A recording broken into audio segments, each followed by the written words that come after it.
जगदम्बे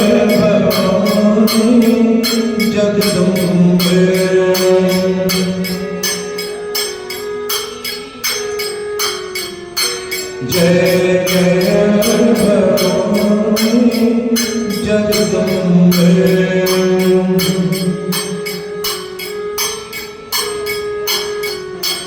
जय जय भवानी जगदम्बे।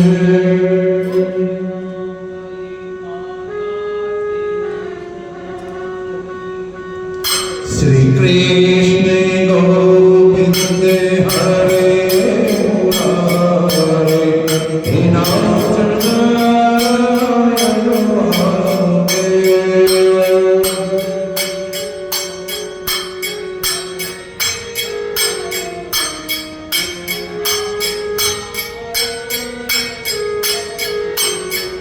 श्री राधा कृष्ण गोविंद हरे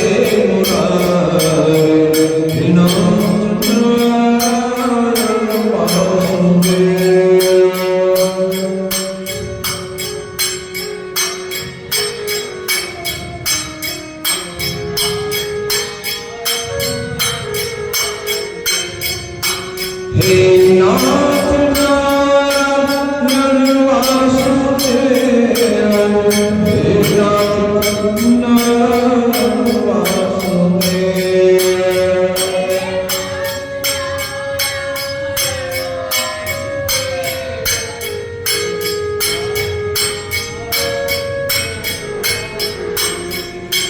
श्री कृष्ण गोविंद हरे मुरारे नारायण वासुदेव।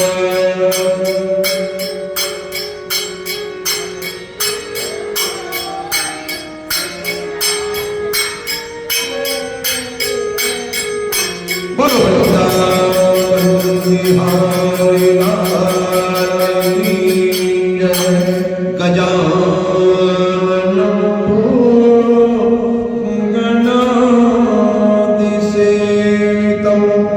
कपीथ जम्बूफल चारुभक्षणं उमासुतं विनाशकारणं नमामि नेश्वरपादपङ्कजं नमामि। बोलो श्री गणेश जी महाराज की जय। श्री वृंदावन बिहारी लाल की जय। कपिल देव भगवान कह रहे हैं, हे मां, संसारिक जीव जो सदा अज्ञानता में भरा रहता है उसकी क्या सामर्थ्य है जो कामदेव के वेग को रोक सके। जिस तरह आंधी चलने से वृक्ष के पत्ते घास तिनके उड़ने लगते हैं, उसी तरह जब परमेश्वर की माया से कामदेव अपना बल करता है तब योगी ऋषिवर ज्ञानी आदि किसी का भी मन चलायमान हुए बिना स्थिर नहीं रहता। कपिल देव भगवान कह रहे हैं, मेरी माया दो रूपों से है। एक जड़ रूप धन द्रव्य, दूसरा चैतन्य रूप स्त्री। ये संसार में दो माया फैली हुई है और इन्हीं दोनों मायाओं में संसारिक लोग लिपटकर दिन प्रतिदिन नष्ट हो जाते हैं। चैतन्य रूप माया तो छोड़ी जा सकती है पर ये जड़ रूप माया नहीं छूटती। और इस जड़ रूप माया के मोह में मनुष्य ऐसा फंसा रहता है कि उससे परमेश्वर का भजन सिमरन कुछ भी नहीं होने पाता। सदैव उसी में ही उसका ध्यान लगा रहता है। माया रूपी जाल में फंसकर व्यक्ति बहुत दुख पाता और पीछे पछताता। कपिल देव भगवान कह रहे हैं अपनी मां देवहूति से, हे माता, हमने तुमसे स्त्री और धन दोनों के बारे में कहा, सो तुम्हारे मन में भी इस बात का संदेह हो रहा होगा कि संसार में स्त्री से समस्त जीवों की उत्पत्ति और धन से अनेक प्रकार के सुख व्यक्ति को प्राप्त होते हैं, और यदि इन दोनों को छोड़ दें तो संसारिक कार्य कैसे चले। कपिल देव भगवान कह रहे हैं, सुनो, हमने धन और स्त्री को छोड़ देना गृहस्थ आश्रम वालों के लिए नहीं कहा, लेकिन जो लोग गृहस्थ आश्रम छोड़कर परमेश्वर के नाम पर साधु वैरागी सन्यासी होकर तीर्थों में रहकर अपना जीवन परमेश्वर के सिमरन और ध्यान में व्यतीत करते हैं, उन लोगों को धन और स्त्री की संगति नहीं करनी चाहिए। जो मनुष्य गृहस्थ आश्रम में रहकर परमेश्वर का भजन, परमेश्वर का सिमरन करके भवसागर पार उतरना चाहे, वो अपनी विवाहिता स्त्री से या विवाहिता स्त्री चाहे रूपवती हो या कुरूपा, उसी से प्रीति रखकर अपने समय का आनंद ले। थोड़ा या बहुत जितना धन परमेश्वर दे उसमें अपने परिवार का पालन पोषण करें, पाप की एक कौड़ी भी लेने की इच्छा मत रखें। गृहस्थियों के लिए उचित है कि नित्य देवकर्म, पितृक्रम, ठाकुर जी की पूजा व सेवा करके ठाकुर जी को भोग लगाकर फिर स्वयं भोजन ग्रहण करें। परमेश्वर की कथा सुनकर परमेश्वर में ध्यान लगाए, यथाशक्ति साधु संत वैरागी हरि भक्तों को भोजन वस्त्र आदि की यथाशक्ति सहायता करें। यज्ञ, तप, दान, व्रत आदि जो भी कर्म करे उसे परमेश्वर को अर्पण कर दे और अपने परिवार के लोगों को ऐसा जाने कि संसार में ये सब मेरे पैरों की बेड़ियां हैं और मुझ में इतनी सामर्थ्य नहीं जो मैं इनके फंदे से छूट सकूं। इस जाल से छूटने वाले, इस जाल से छुड़ाने वाले सिर्फ एक नारायण जी हैं। इस तरह का मन में विचार करने पर अगर अपने गृहस्थ का वो पालन पोषण करता है तो निसंदेह वो विरक्त ही होता है। गृहस्थी को अपना मन विरक्त रखना चाहिए। वैरागी सन्यासियों के वास्ते संसारिक सुख का त्याग करना अति उत्तम है। हरि भक्त गृहस्थी के लक्षण हम तुमसे कहते हैं, सुनो। जिस तरह पानी में कमल का पुष्प जल से अलग रहता है, उसी तरह हरि भक्त लोग गृहस्थी भी प्रत्यक्ष में रहते हुए अपना मन संसारिक माया से विरक्त रखते हैं।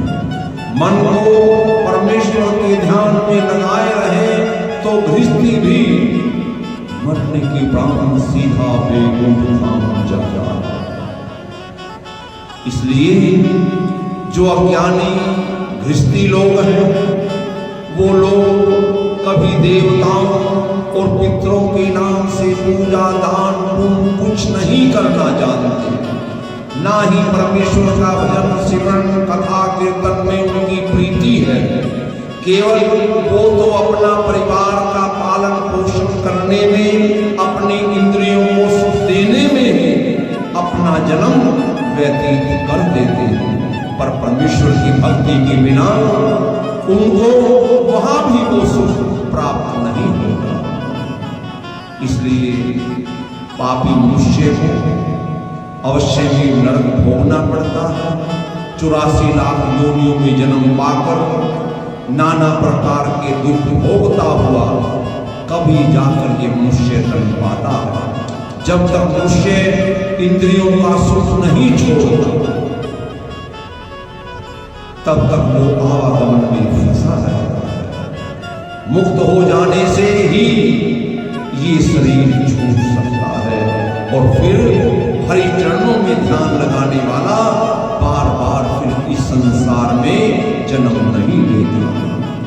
इसके सिवा मुक्त होने का एक और उपाय है, वो है मेरी राशि भक्ति।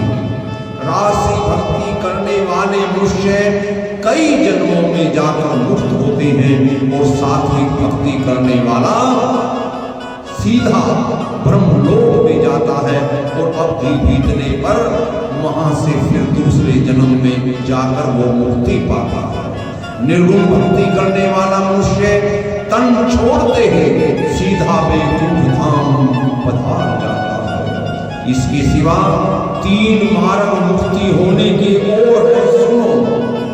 मनुष्य अपने वर्ण के अनुसार वेद शास्त्रों में सब वर्णों का जो धर्म लिखा है उसके अनुसार कर्म करके बुरे कर्मों से दूर रहे। दूसरे जो कोई परमेश्वर की पूजा सिमरन प्रेम के साथ करे। तीसरा वो जो मनुष्य परमेश्वर का चमत्कार सभी जीवों में एक साथ देखे, किसी के साथ बैर न रखे। ऐसे लोग जीवन मुक्ति ही पाते हैं। जिस तरह ईख के रस से मिश्री शक्कर गुड़ बनता है, किंतु जड़ तीनों की एक है ईख, उसी तरह भक्ति पूजा योग आदि ये सब परमेश्वर को पाने के लिए अलग अलग मार्ग है, किंतु सब मार्गों से पहुंचने का ठिकाना एक ही है, वो नारायण जी के चरण। हे मां, गृहस्थी, ब्रह्मचारी, वानप्रस्थ, सन्यासी, योगी, यति कोई भी हो, जिसे परमेश्वर के चरणों में प्रीति है वो निसंदेह मुक्ति पर पहुंचेगा। जो मनुष्य परमेश्वर से प्रेम नहीं रखता उसके पिछले जन्मों का जानो पाप उदय हो गया है। वो अमृत छोड़कर समुद्र का खारा पानी पीकर उसमें मीठा स्वाद ढूंढता है। जिस तरह सूअर को अगर घी चीनी अच्छे पदार्थ खाने के लिए दिए जाएं तो वो उसको अच्छे नहीं लगते, सूअर को तो विष्ठा ही प्यारा लगता है। उसी तरह जिस जगह परमेश्वर की कथा कीर्तन हरि भक्त लोग करते हैं उस जगह अधर्मी लोग वहां से उठकर चुगली और कुकर्म करने वालों की संगति में बैठकर आनंद लेता है। इति श्री भागवत सकल कथा विराम। बोलो श्री विष्णु भगवान की जय।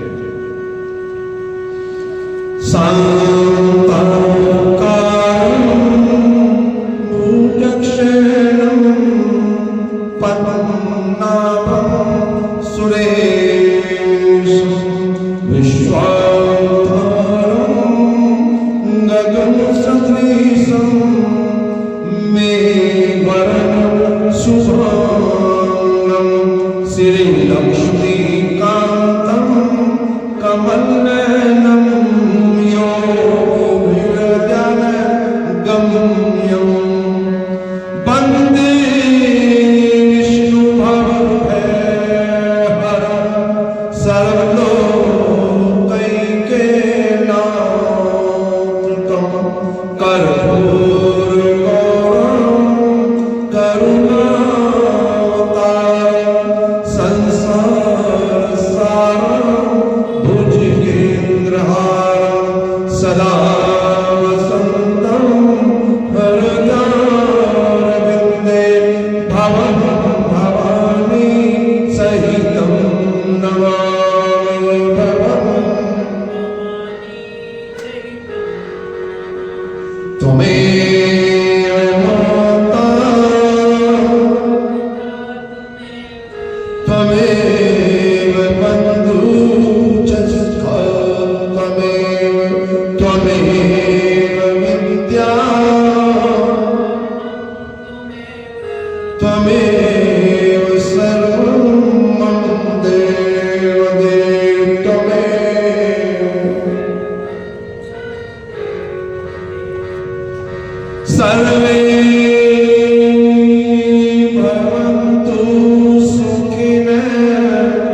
तेरी सदा जय।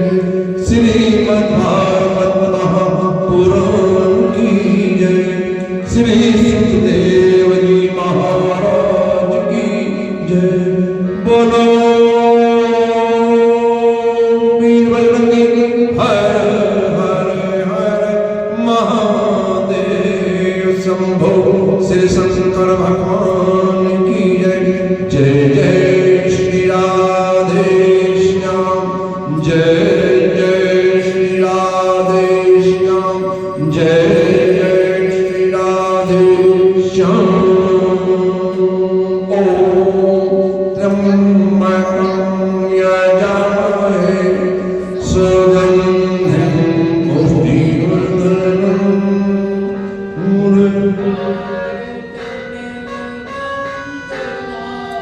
मृत्योर्मुक्षीयमामृता।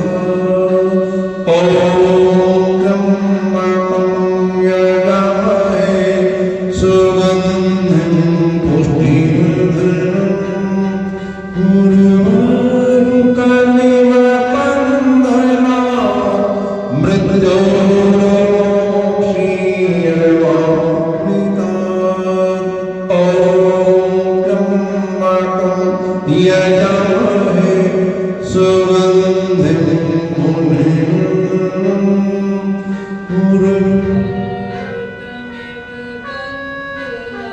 मृत्योर्मुक्षीयमामृतात्। ॐ